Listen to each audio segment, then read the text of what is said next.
आए।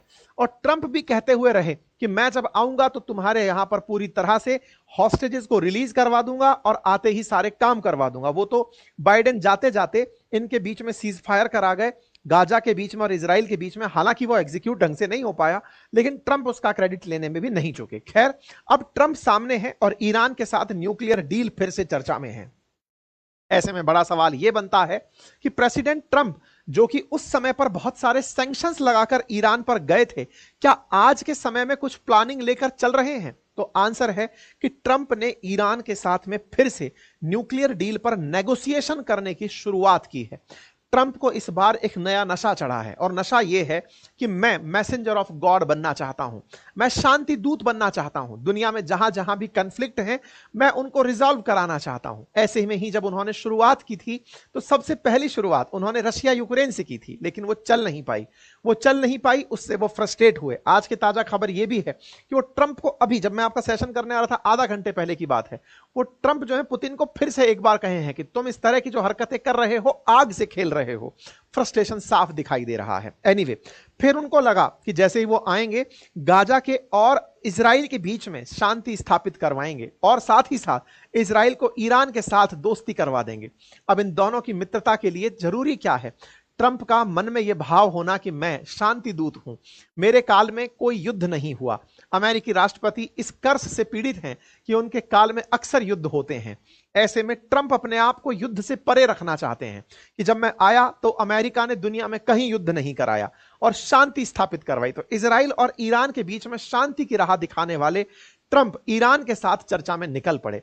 ईरान ने पहले तो इनको कहा कि सर ये आप सही नहीं कर रहे हैं, लेकिन ट्रंप ने हूतियों को जिस तरह से टारगेट किया, ट्रंप ने स्थापित यह भी किया कि देखो भाई, अगर तुम नहीं मानोगे तो मैं तुम्हारे समर्थकों को बुरी तरह से मारूंगा।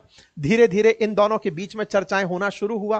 ट्रंप एक दूसरे को धमकाते रहे, सारी बातें अपने स्तर पर चलती रही। नेतन्याहू इस बीच में पूरी तैयारी करते रहे कि मैं बस इनको बताऊंगा कि ईरान की न्यूक्लियर साइट पर कैसे कैसे हमला करना है। सुर्खियां आगे चलती चली गई। इजराइल ने अपनी तरफ से पूरी नजरें ईरान के न्यूक्लियर साइट्स पर बनाए रखी।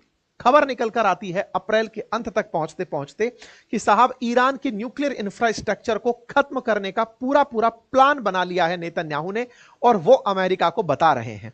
अमेरिका की इंटेलिजेंस ने भी यह खबर बाहर निकाल ली कि इजराइल ने ऐसा प्लान बना लिया है कि वो ईरान के न्यूक्लियर फैसिलिटीज को तबाह कर देगी।